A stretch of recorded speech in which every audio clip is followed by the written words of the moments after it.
Hello and welcome to an Empower Servers tutorial.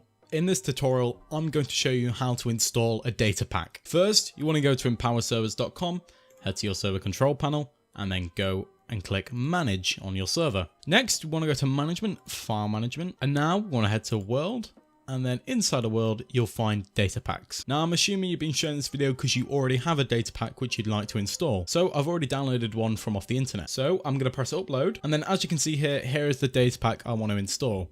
You want to make sure your data pack is still a .zip file and nothing else. You don't want to extract it at all.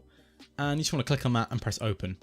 It'll upload to the panel. And as you can see here, everything is ready. Now we want to restart our server. To go to System, Console, and then restart. Now the data pack I installed puts a coordinates HUD on your screen.